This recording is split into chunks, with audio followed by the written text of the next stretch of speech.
Maqaa Abbaa, kan Ilmaa, kan Hafuura Qulqulluu, Waaqa tokkoon ni amanna. Ameen. Kabajamootaa fi jaalatamootaa maatiiwwan Waaqayyoo, Waaqayyoon kan jaalattan, Waaqayyoo isiniin kan jaalatu, hordoftoonni chaanaalii keenyaa Wangeeltuubii hundumti keessan akkam jirtu, akkam yoo nageessan akkam turtanii. Guyyaa har'aatiin kan nu ga'e Waaqni keenya galannii fi ulfinni teessoo isaa Aariyaam irratti isaaf haa ta'u. Maqaan haadha keenya qulqulleettii Dubroo Maariyaam, maqaan ishii ergamoonni Waaqayyoo maqaan isaanii, toloonnii fi raajonni Waaqayyoo akkuma aaboo fi aangoo isaaniitti maqaan isaanii kan galatooman, kan ulfaatan nuuf haa ta'anii. Akka fedhaa fi jaalala Waaqayyootti guyyaa har'aa kana dubbii sagalee Waaqayyoo waliitiin ni barannaa. Barsiisaan Waaqayyoodha. Gorsaan Waaqayyoodha. Ilmi namaa beekaa miti, ilmi namaa barsiisaa miti. Abboolii keenyaaf iccitii sagalee isaa ibsee isaanin barsiisaa, isaanin gorsaa, jajjabeessaa kan ture Waaqni keenya guyyaa har'aa kana nu gidduutti argamee sagalee isaa isa jiraata bara baraa ta'e sana dammaaf aannan caalaa isa mi'aawu, isa du'aa boolla keessaa kaasu gooftaan keenya sagalee isaa kana akka nu dhageessuu fi akka nu barsiisu fedhaaf jaalala isaa nuuf haa ta'u. Guyyaa har'aa kana tajaajilaan amanamaan eenyudha jedha. Tajaajilaan amanamaan eenyudha? Wangeelaa qulqullicha Maatiyoos boqonnaa 25 irra dubbii sagalee Waaqayyoo jiru ka'umsa yookiin immoo jalqaba mata duree taasifachuudhaan waliitiin ni baranna. Gooftaan keenya nu gidduutti argamee iccitii isaa nuuf ibsee, isa fagaate nuuf dhiyeessee akka nu barsiisu, akka nu gorsu fedhaa fi jaalala isaa nuuf haa ta'u. Tajaajilaa amanamaan eenyudha? Gaaffii kanaatiif deebiin deebi'u maalidha? Tajaajila jechuun maal jechuudha? Eenyuun tajaajilla? Maaliif tajaajilla? Tajaajila tajaajillu keessatti immoo akkamii tajaajiluu qabna?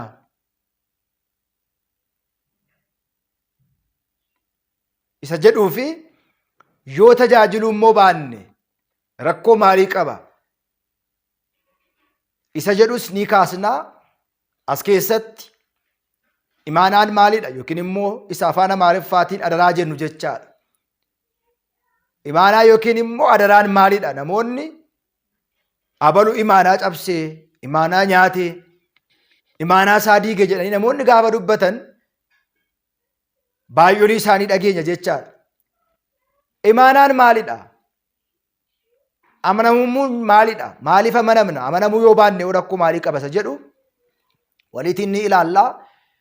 Hordoftoonni chaanaalii keenyaa haaraa taatan sabiskiraayibii gochuudhaan barumsa yeroo hundumaa walitti fufiinsaatiin karaa chaanaalii kana darbu argachuudhaaf sabiskiraayibii oolii yookiin immoo hundarra geessanii mallattoo bilbilaa sadan keessaatii isa jalaa isa walakkaa dhiistanii gubbaarra jalqabarra kan jirtu tuqxanii yeroo hundumaa barumsi barsiisnu gorsi isinii kenninu isin bira akka qaqqabuudhaaf nu duukaa akka buutan isin beeksisaa. Viidiyoo kana hanga dhumaatti ilaaluun laayikii gootanii akka eegaltan, laayikii gochuudhaan, sheerii gochuudhaan, sabiskiraayibii gochuudhaan dubbii sagalee Waaqayyoo kana kiristaanota hunduma bira akka qaqqabuudhaaf jireenya akka ittiin argannuuf, boqonnaa bara baraa akka ittiin argannuudhaaf hundumti keessan nu hordofuu fi sabiskiraayibii gootanii duukaa bu'uun barbaachisaadha. Tajaajilaan amanamaan eenyudha? Wangeela qulqullichaa Maatiyoos boqonnaa 25 lakkoofsa 14 kaasineetu seenaa kana waliitiin ni ilaalla. Namni tokko jechuudhaan eegala gara biyya fagoodha deemuudhaaf, gara biyya fagootti imaluudhaaf tajaajiltoota isaa, garboota isaa waamuudhaan qarshii isaaniif kennee jedha. Namni biyya fagoo deemuudhaaf ka'e tokko tajaajiltoota isaa, garboota isaa yookiin immoo hojjettoota isaa jechuu dandeenya. Waameetu qarshii kenneef. Qarshiin kunis isa tokkoof makliitii 5, isa tokkoof makliitii 2, isa tokkoof makliitii 3, makliitii 1, 5, 2 laachuudhaan imaanaa kana, adaraa kana itti laatee fi gara biyya fagoo deeme. Maal akka godhaniidhaaf, akka ittiin buufataniidhaaf, akka ittiin hojjetaniidhaaf, bu'aa akka argataniidhaaf, akka eeganiitiif imaanaa kana namoota 3 kennaa garaa garaa ta'e, isa tokkoof 5, isa tokkoof 2, isa tokkoof immoo 1 kennee jedha. Kennaan xiqqoo hin qabdu, guddaas hin qabdu. Imaanaan xiqqoos guddaas hin qabdu jechaadha. Imaanaan 5 ta'e, 2 ta'e, 1 ta'e eeguu yoo baanne, yoo diigne nama gaafachiisa. Kanaaf egaa gara hojiitti gaafa galamu inni abbaa 5 sun 5 irratti 5 dabalee 5 irratti 5 da'eetu 5 buufatee jedha. Inni abbaa 2 2 irratti 2 ida'eetu 4 taasise. Inni abbaa 5 immoo 5 qabu irratti 5 dabaleetu 10 taasise. Inni abbaa tokko garuu, inni tokko laatameef garuu waan kun xiqqoodha, hojjedhee baay'isuu hin danda'a. Yoon hojjedhe xiqqoon kun guddaa ta'uu dandeessi.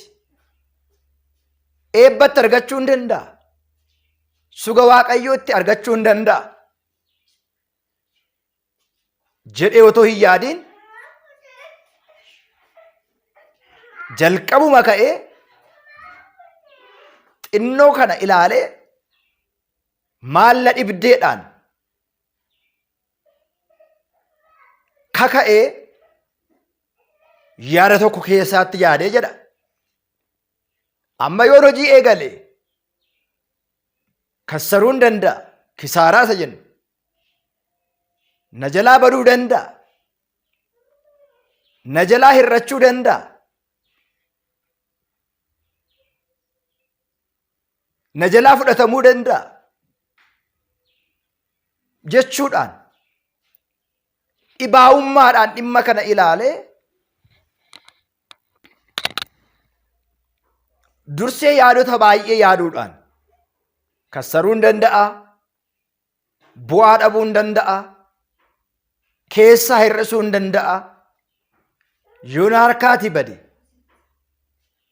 yoon harkaatii fudhatame, yoon harkaatii hir'ate maal guutuu hin danda'a jedhee otoo hojiitti hin galiin gadadoo, dadhabbina, shakkii, dhibaa'ummaa keessa isaatti yaada kana maddisiise. Namoonni baay'een, tajaajiltoonni baay'een gara tajaajilaatti otoo hin deemin shakkaan karaarra dhaabatee yoo na gaafate maalan deebisa? Dhimma kanaan yoo na reebanoo, yoo na hidhanoo, yoo na ajjeesanoo, yoo akkas na taayisanoo jedhee yaaduudhaan tajaajila keessatti qorumsi, gidiraan baay'ee namarra gahuu danda'a. Miidhaan baay'een namarra qaqqabuu danda'a. Namni baay'een miidhamuu danda'a. Haa ta'u malee warra foon ajjeesan, lubbuu ajjeesuu warra hin dandeenye, lubbuus foonis ajjeesuu kan danda'u, lubbuus olitti dabarsuu kan danda'u, samiirra kan jiru, gubbaa kanarra kan jiru isa sodaadhaa jedhee dubbatamee jira. Kanaatiif egaa deebiin isaa maal ta'a? Bu'aan isaa maal ta'a? Warra xiqqaadha, warra guddaadha, warra baay'eedha otoo hin jedhin imaanaatti kenname sana galmaan gahee fiixaan baasee buufatee bu'aasaa argate. Kanaaf deebiin isaa maal ta'a laata kan jedhu ni ilaalla. Sanaan booda abbaan qabeenyaa sunii jedha, abbaan qarshii sunii jedha, makliitii 5-2 inni kenne sun bara hedduu ture, deebi'ee jara kana to'achuu barbaade jedha. To'achuu barbaade, to'achuu fedhee jedha. Kanaan booda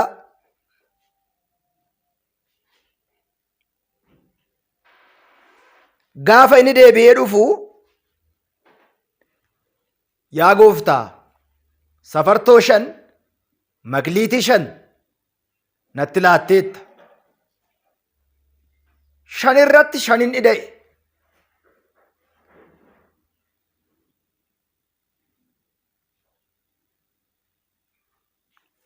Bu'aan isaa 5dha jechuudhaan inni abbaa lamaa immoo yaa gooftaa 2 fudheen ture, 2 irratti 2 buufadhe, 2 itti ida'e jechuudhaan isa tokkoffaa, isa lammaffaa, isa abbaa 5 fi isa abbaa 2 gaariidha, tajaajilaa gaarii. Xiqqoo irratti kanan muudamte guddaa irratti kan muudamte taata.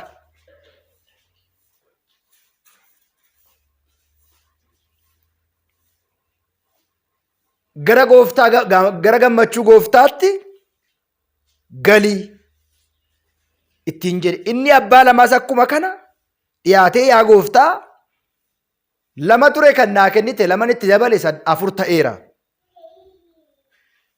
Xiqqootiin kan amanamte guddaa irratti muudamta.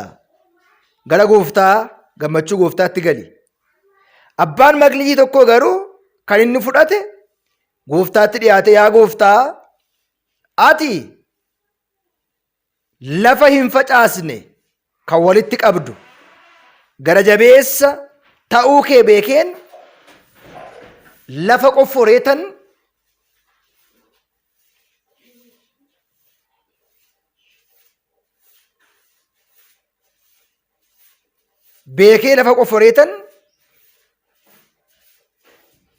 makliitii kee yookiin immoo kennaa kee yookiin immoo qarshii kee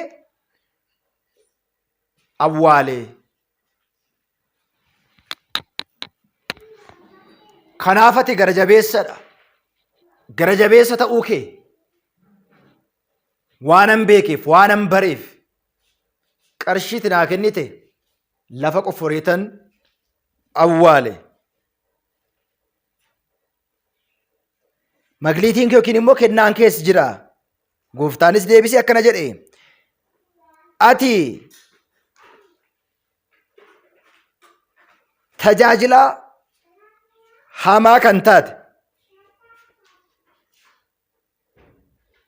bakka hin facaasne kan walitti qabu, kanan haamu, kanan hin facaasne bakka hin facaasne kan walitti qabu ta'uu koo ni beektaayi.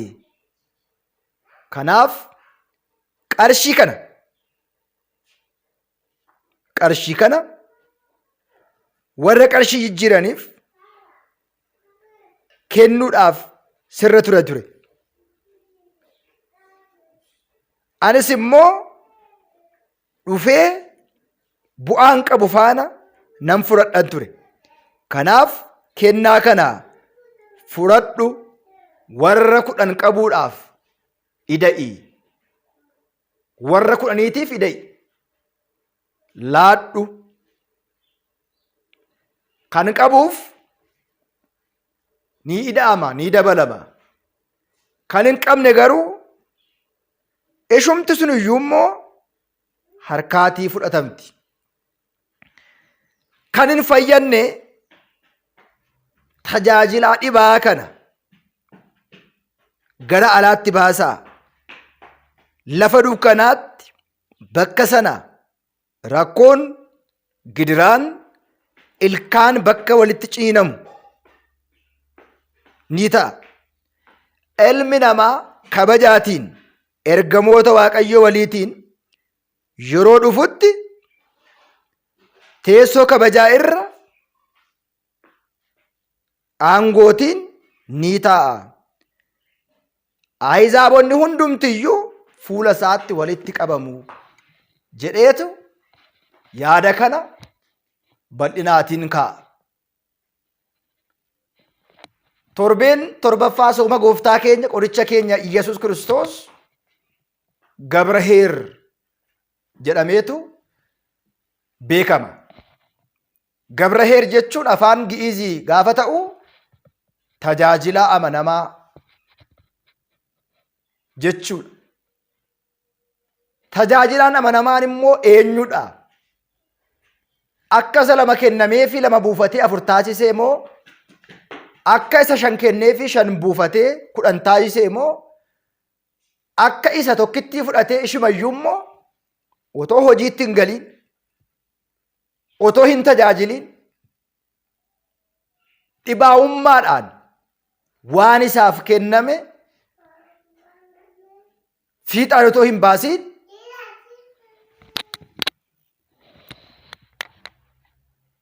asirratti yaada kana kan inni nu barsiise torbeen torbaffaa jaaffaan tajaajilaan amanamaa eenyudha? Akka warra lachan bu'aa buufatanii moo akka isa lafa qofforee awwaaleeti? Gaaffiin kun inni tajaajilus inni tajaajilamus guyyaa dhufaatii Waaqayyoo hojii hojjenne hundumaatiif, gochaa raawwanne hundumaatiif dhiyaannee akka nuti gaafatamnu, amanamee gaa'ela isaatiin, jireenya isaatiin, hojii isaatiin ilmi namaa lafa jirutti imaanaa itti kenname eegee, imaanaa isaa kabajee yoo ittiin deddeebi'e, yoo ittiin hojjete, bu'aa wangeelaa yoo buufate, keessumaa bu'aa wangeelaa yoo hir'ise miti. Lubni lubummaa isaatiin, lallabaan wangeelaa lallabummaa isaatiin, daaqonichi daaqonummaa isaatiin, namni kamillee seektara kamirra jiru, seektara dhuunfaa keessaa jiraatu, kan mootummaa keessaa jiraatu, bakka kamillee irra haa jiraatu, keessumaa hojii mana Waaqayyoo dhibaa'ummaatiin kan taasisu inni kan abaarame haa ta'uu jedha. Taa'aniidhuma otoo hin hojjetiin, otoo hin dafqiin, waan akka Waaqayyoon samiirraati isaanii buusutti yaadanii taa'aniidhuma gadadoo, rakkoo, beera, gidiraa, dhabiinsa kan haasa'an namoota baay'eetu jiru. Waaqayyoonis bar yoo hojjennedha, yoo dhamaanedha, jiruu keenyaatiin cimnee yoo hojjenne isa hojjenne sana nuuf eebbisa malee mannaa miti samiirraan of hin buusu. Akkana gaafa jedhamu Waaqayyoon hin buusu jechuu miti, hin buusa Waaqayyoo. Ilmi namaa sadarkaa isa kana darbeera. Taa'ee kabajaatiin galataatiin akka ergamootaatti jiraachuummaa ilmi namaa fedha isaatiin eeyyama isaatiin dhama'ee bu'ee ba'uu hojjetee argachuu dafqa isaa nyaachuun uumamaan otoo hin ta'in fedha namaatiin kan namaa kennamedha. Isa kanaaf egaa xiqqoodha inni abbaa lamaa isa abbaa shanii otoo hin laaliin, inni abbaa shanii isa abbaa lamaa otoo hin tuffatiin. Jarreen lachan kana silaawoo xiqqoodha, kan koo lamadha, kan saa shanidha otoo jedhanii waliitiin otoo hin mormiin waanuma qabaniitiin gabaa bahu akkuma jedhamu waanuma qabu qabatee waanuma qabutti hojjetee waan danda'u tokko bu'aatti argachuudhaaf deebi'uun asirraati argannu.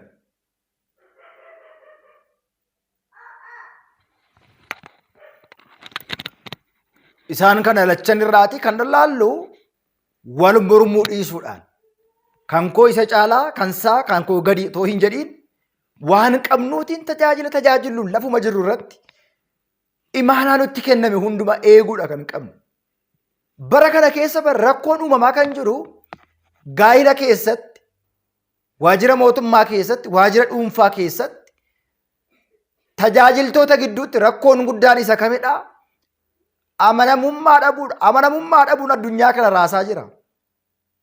Amanamummaa dhabuun gaa'ila keessatti, hiriyoota gidduutti, ollaaf ollaa gidduutti, naannaaf naannaa gidduutti rakkoo guddaa, balaa guddaa uuma jecha. Har'a kan dhabame isa kanadha. Amanamummaadha kan dhabame. Eenyutu eenyuun amanaa? Hunduu ija shakkiitiin, ija sodaatiin, ija hammeenyaatiin yeroo baay'ee hunduu wal ilaala. Inni biraan immoo otoo maalummaa namaa hin beekiin duuba namaa haasa'u, waa'ee namaa dubbachuu, waa'ee namaa odeessu. Namni kun kennaasaa kenneera, fudhateera. Yoon dhabe, yoon harkaa bade, yoon harkaa fudhatame maalan kaffala? Gana hojiitti otoo hin galiin rakkoo fi gidiraa odeessu, dhiphina odeessu. Namni baay'een otoo hin qotin, otoo hin facaasin, otoo hin dhama'in, otoo hin hojjetin, otoo hin dadhabin jiraachuu barbaada, argachuu barbaada, qabeenya barbaada. Amantaa keessatti kun hin jiru. Hojii fi amantaa wal simsiisnee deemuun barbaachisaadha. Hojii fi amantaa wal qabsiisnee hojjechuun barbaachisaadha. Malee hojiin foonii qofti jireenya bara baraa akka argannu hin taasisu. Hojii hafuuraa hojjenne lubbuu keenyaafis kan nu fayyadu isa kana waan ta'eedhaaf. Dhumarratti namni waan facaafate haammachuun isaa hin oolu. Bu'aa dadhabbii isaa hundumtu argachuu hin oolu. Bu'aa dadhabbii ofii immoo kan argannu har'a hojii hojjenne nuuf ida'ameera. Kanaafidha galmee keessan biyya lafaa irratti walitti hin qabinaa. Galmee keessan samii irratti qabaa yookiin immoo kuufadhaa. Kan inni jedhe isa galmee jireenyaarraa guyyaa dhufaatii Waaqayyoo dubbifamu. Isa galmee jireenyaarraa guyyaa dhufaatii Waaqayyoo ilaalamu. Galmeen biyya lafaa irratti galmeessine dhiisne kan deemu qabeenyi sun, gamoon sun, konkolaataan sun, miidhaginni kun waan hundumaa biyya lafaa irratti kan walitti qabne hundasaa dhiisne deemna. Inni keenya miti. yeroof akka ittiin jiraannu malee bara baraatiif akka itti jiraannu miti. Kana beekuu fi baruun hunda keenya irra jira. Ga'ee qabnu irratti ana miti isatu bakka ga'a. Ana miti kun hojii lubaati, kun hojii daaqoniiti, kun hojii qeesiiti. Kun immoo hojii kiristaanotaati. Otoo hin jedhiin narraa maaltu eeggama? Kun hojii koodhasidha. Hojii hunda keenyaasidha. Hunda keenya hirmaachisa. Hunda keenyatti irratti argamuu qaba, dadhabuu qaba jennee yaadne waan kana amannee ofitti fudhachuudha malee otoo hojiitti hin galiin rakkoo yoo odeessine, gidiraa yoo odeessine, dhabuu yoo odeessine, kisaaraa yoo odeessine ni kun nu fayyadu. Tajaajilaan amanamaan garuu eenyudha? Gaa'ila keetti amanamaa kan jiru, hojii isaa irratti amanamaa kan jiru, mana isaa irratti amanamaa kan jiru, hojii hojjennu irratti amanamaa kan jirru meeqan keenya tajaajila amanamaadha.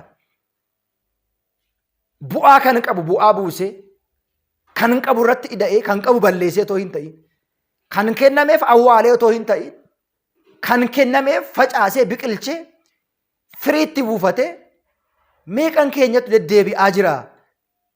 Gaaffii jedhu yaada jedhu kaasuu danda'a. Hunda keenya irratti kun nan laallataa, kun nan laallatu, kuni kan koodhaa, kuni kan sheedha, kuni kan saati jennee hojiin hojjennu hojii amantaa irratti hin jiru.